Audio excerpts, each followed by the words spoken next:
Ryan here with Trusted Tech Reviews. Today we've got a cool interview for you. We just had an exclusive interview with Noah Kravitz. He is the editor-at-large for TechnoBuffalo. He works for John Rettinger and crew over there. And he's the one who gave us a shout out a while back on his advice to aspiring vloggers video.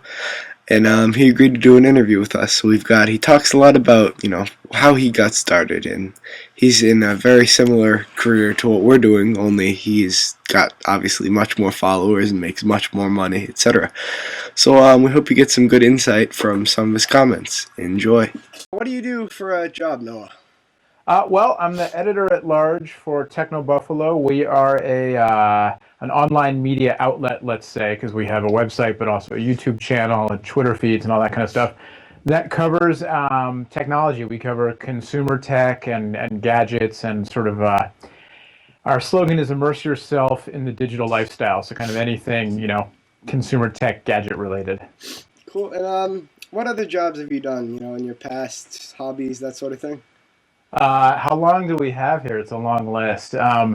Before this, I worked for a company called Phone Dog that kind of similar but covered mobile tech specifically. So my last position there was editor-in-chief. But I've mainly worked in tech journalism and educational technology in a number of different ways. So I was a teacher, I was a school tech guy. I did curriculum development. I wrote a book about using tech in schools. I did consulting and software development. I worked for a .com that was in the education space.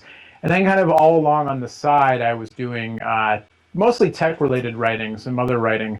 And that was always kind of a side, part-time freelance kind of thing. But then starting about 5 going on 6 years ago now, it started turning into what I do full-time. And just real quick, what was that book called? The book that very, very, very few people have read is called Teaching and Learning with Technology. It was published by a very small company called Scarecrow Press. You can Google it. If you Google my name, you can find it. Very cool. And what does your typical day look like with TechnoBuffalo? Well, it kind of depends. There's sort of two kinds of days. There are days when I'm in the office, and there are days when I'm out at events. So the days when I'm in the office kind of look like a lot, we're a virtual office, so we have people kind of scattered all over the place, but not in the same place.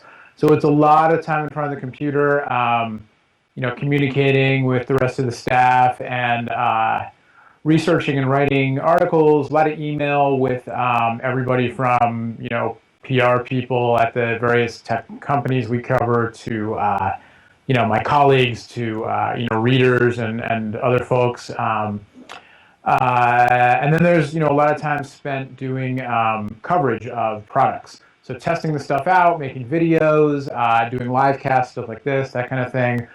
With the videos, it's preparing and then shooting and then editing and then posting. So it's kind of all that stuff. So it's a lot of running. It's 3 feet away. Running back and forth between, my desk and the area in the other part of the office where I, shoot the videos and do that kind of stuff.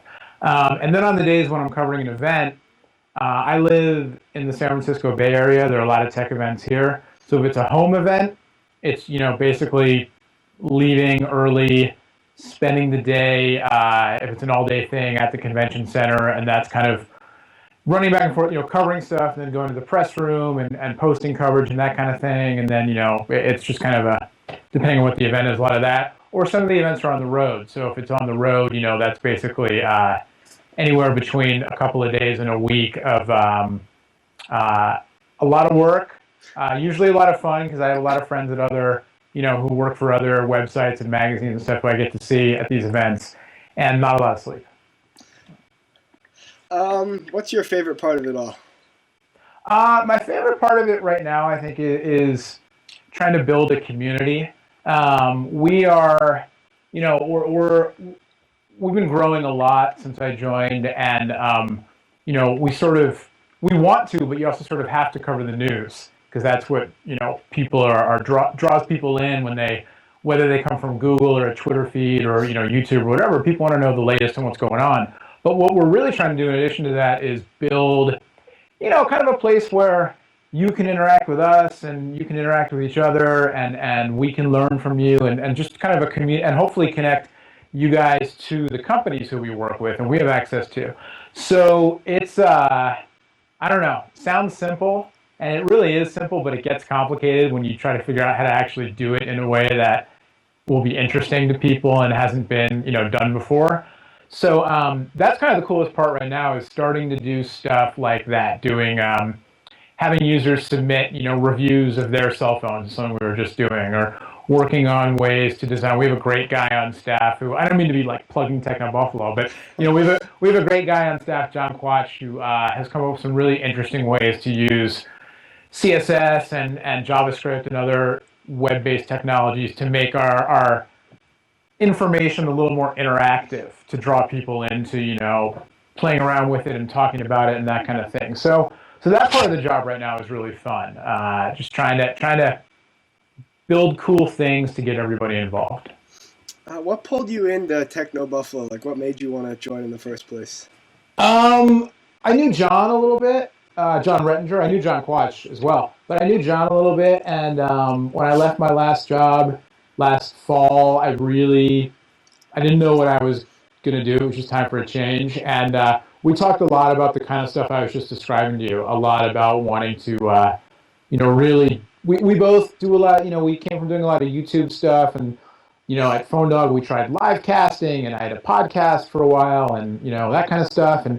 And I think doing YouTube, doing video, you get to know people more. People watch your videos, and whether they like you or don't like you, they feel like they know you a little bit. And so, sometimes I get recognized, at the movie theater or whatever. And so John and I kind of share that feeling of like, it's really cool to be able to connect, one-on-one, and just like talk about this stuff and find out, like, yeah, we do this every day, so maybe we think about it a lot and have a lot of knowledge about certain things. But I mean, the person on the other side of the screen knows just as much about certain things, if not more. So it's cool to be able to have that interaction when it comes up. And so John and I talked a lot about, both wanting to find ways to use TechnoBuffalo, or in our work, to do that kind of thing. And that's what he wanted to be doing with TechnoBuffalo. So that's a lot of what drew me in. And, he's good people, and the other people I met when we were talking about, my joining up, are really good people. So that's a lot of it. How often do you yourself produce new videos for TechnoBuffalo? It varies. It varies on the week, and this week, today's Wednesday, and I haven't done any yet this week. Last week I was at Google I/O a couple days, so I did, several videos at the show, and then a couple more at home, or at the office rather, afterwards. Well, one was at home because I got products. So it just depends. When there's a lot of products coming in, now I have the luxury of joining a company where there was already somebody doing a lot of videos, so I don't have to do as much of it as I used to. But it just depends on the week. It could be, one. It could be, 5 or more. All right. Now, when you're actually watching someone else's tech review, tech video, what have you, what are some of the things you look for? That's a good question.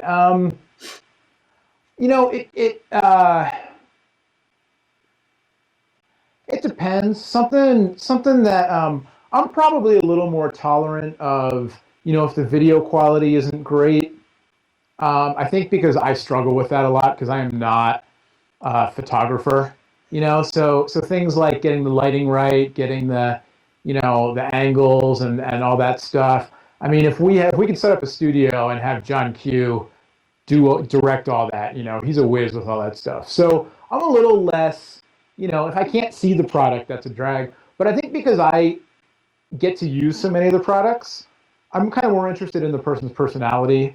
How are they presenting it? Are they being, just somehow engaging? It could be that they're funny. It could be that they're kind of quirky. It could just be that they speak very confidently and really know what they're talking about.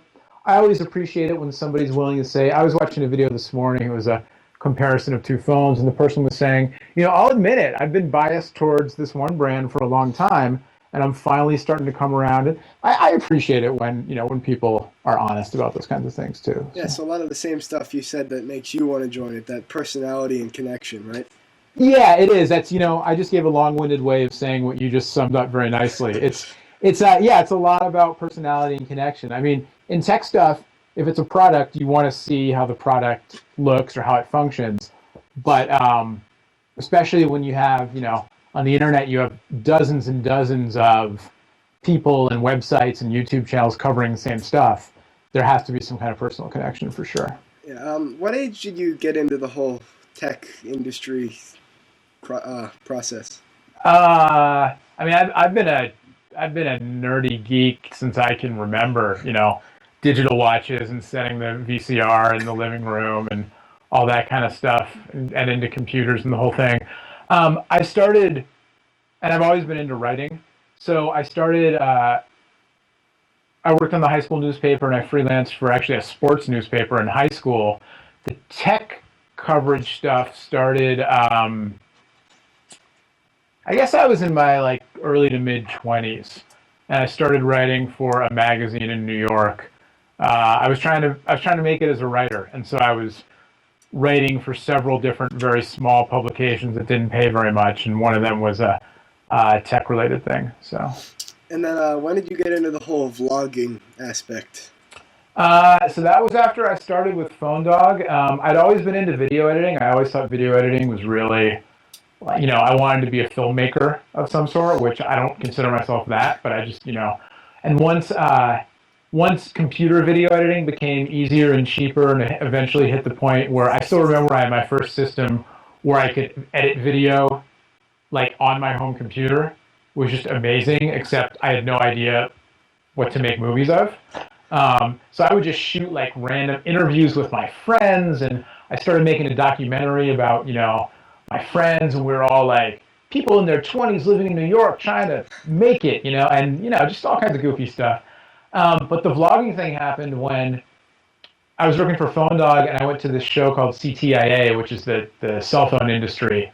They have 2 shows every year. This is the first one I'd gone to.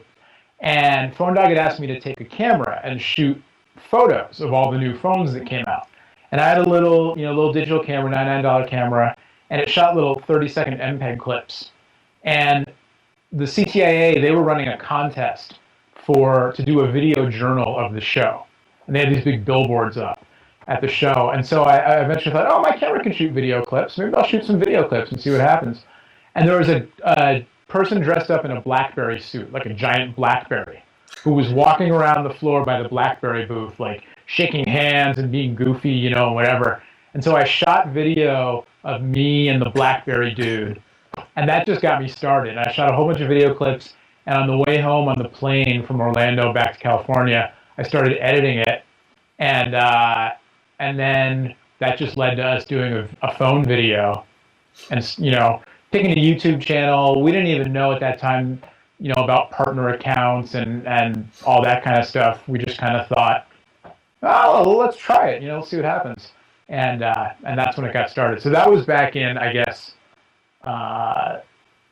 maybe 2007 or 8, I guess. So now, when you made this YouTube account, did you just instantly have a ton of subscribers and all these followers, or? No, not at all. How did you gain more followers? I mean, so I had the benefit of, being associated with a company that had a website that had, not as big as we got and as they still are, but had traffic and had, a presence in search rankings. And when people search for information about cell phones, this is one of the places that they went. And what wound up happening is at the same time that we started doing more written reviews and we started doing a blog, we also started doing the videos.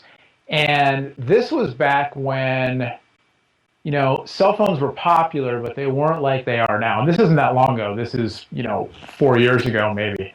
But this was before iPhone, before, Android certainly before all that stuff. So we started doing the videos, and the website started growing, and I started going to more of these shows, and I developed more relationships with the PR people, and then we started getting stuff like as soon as it came out, or before it came out, or back then a lot of the cool phones were not released in America; they were European phones. So we started being able to get some of the Joe Gallo, who used to work at Nokia. If you're watching this, thank you, man, because he was one of the first people who would send us the really high-end phones before they came out in America. And those videos started getting attention on YouTube because they were products that a lot of people couldn't see. It's the same thing as it is now. It's just back then it was a little more obscure, and there were less people doing it. And so then we just, it just started to grow, and we got a name, and we did a lot of work to develop, relationships to get the products. But that was a lot of it. The short version of the long-winded answer is once we were able to start getting more of the hot phones, like as soon as they came out or before they came out, that's where we really, started to see the impact grow. And there was that same show, that same CTIA show. It was either a year or two later. I just remember going into the show thinking like, I'm going to be first. Every new phone that comes out, I'm going to be the first one to get a video of it on YouTube. And I don't know that I was first, but that was the mentality. And me and my friend Doug, who came to kind of help with the camera work, I dragged his poor butt all around the conference center nonstop for 3 days or whatever, and it worked. So certainly not something that happens instantly. Then it takes No, persistence. no. All right. We have a question sent in from one of our readers. Actually, his name is Tibor. He wanted to know, how do you handle if you're doing an unboxing and the product is defective? Oh, if it's defective. I mean, if it's like actually defective, or you mean just not good? Like actually, like something's wrong with the individual product. Yeah. So that you just have to be honest, and it happens once in a while. I got I think it was the Sprint HTC Hero, which when it came out was a pretty, there weren't nearly as many Android phones then, and they weren't quite like the leaps in technology weren't they were happening. There were bigger leaps. Like now it's sort of like they're all really fast, but now they're dual core. Whereas back then it was going from like this phone can make calls to this is a smartphone. It was like this was a big deal. Is the point. And the phone came, and I'm unboxing it live on camera, and I open it up, and the screen is shattered, just totally shattered. And that's that's who knows whose fault it was, but it happens, right? It's not HTC's fault. Defective stuff happens, whatever. So I posted the video. I had to get something up because that's part of the gig, but I also was just like, so. Posted the video, called my PR contact, told them what happened. They got a new phone out, right away. And then as soon as I got it, I did another video. It was like unboxing part 2. If it's a minor defect, the thing that's kind of a drag is that people are so, well, the way the culture is right now, everything's instant. And so, companies will release stuff knowing that they really want to wait one more firmware update, let's say, there's something with the software, they want to get it fixed, but they can't, there are a number of different factors why they have to get it out. And so they get it out, and then, people just go crazy because they see it. We report on it, you report on it, people watch it, and they see what's wrong, and they don't necessarily think about, oh, this isn't final software, or, they've already announced there's a fix coming. It's just like, oh man, it's busted. This phone sucks. And, that's not, I'm not letting anybody off the hook for that, but it happens. So. And then on the other end, you've got companies like Apple who get so much criticism for not having 4G yet, that sort of thing. They're, I think, one of the more cautious companies out there, would you say? In terms of that, yeah, they definitely are not. Yes, in terms of adopting, brand new technology first, they're very cautious. Yeah. All right. Well, that is all the questions we have. Is there anything else you wanted to say before we? No, I have a way of giving very long answers here, so feel free to edit up as you need. But no,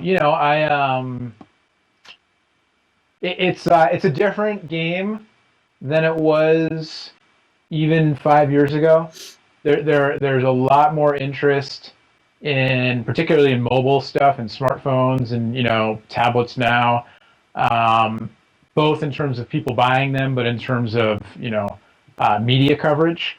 And it's a lot easier to earn a living, or to get some notoriety or whatever you're trying to do it for, uh, being an online blogger or reporter or journalist or whatever word you want to use than it used to be, which means there are a lot more people doing it, which means that it's probably a harder road to follow than it used to be, if you really want to try to do this full time. The flip side is there are a ton of companies spending advertising money online now. So, if you get a little following, if you're decent at what you're doing and you're able to build a following and stick with it, you can, whether it's a side hobby or a part-time job or even a full-time job, you can make a run at doing it, which is pretty neat. All right, cool. Thanks for taking the time to do this. Yeah, you bet. Thank you for having me on. And also, I don't really think we followed up, but when you gave us the shout out in your other, I'll link to this interview, the advice to aspiring vloggers. Yeah. Shortly after you did that, we jumped from 40 subscribers to 90 subscribers. Oh, that's awesome. And those were just people who said, sent from the herd. Since Right, then, we've right, gotten right. another 60 people who just had either heard from that or Right. otherwise. So it definitely gave us a big jump start. That's awesome. Yeah, that's how it happens. It's my way back when. I'll just tell this quick little story, and you can Oh, edit yeah, it that's in and fine. use it if you want, or not, or whatever. But I mean, that's how it happens, and it happens now with social media, YouTube community and Facebook and Twitter and all that. Let alone just things you can't track, like a friend of yours saw something and told you in person or sent you a text message, check this out. But it's always been like that in any kind of business. And back when I was first, kind of getting started doing this, I was writing for a website called PowerBook Central, and we were pretty small, but it was a fun gig, and I got paid a little bit, and I got to play around with cool, Apple accessories and whatnot. And I reviewed a pair of earphones, and my review got picked up on Gizmodo. Joel Johnson was the editor in chief back then, and I heard about it through a PR guy who was like, "Hey man, you're getting some buzz around that thing you did." And I was like, "What are you talking about?" And I checked it out, and because it was on Gizmodo, it got picked up by a bunch of other places. And I dropped Joel an email just that was like, thanks for picking it up. And he made fun of me for something in the article, which was I said something about like listening to Phil Collins on the subway, and I think he made fun of me for that or whatever it was. It was all good. But it was just sort of like, I don't know. You saying that to me makes me think of when that happened before, and that's just that's how it goes around. That's why they call it the web, right? Because it's all interconnected. But so it's yeah, that's one of the cool things about this kind of media for sure. All right. Well, thanks again. You bet, Ryan. Thanks for having me. All right. Have a good day. Thanks, man. You too. Bye bye. Bye.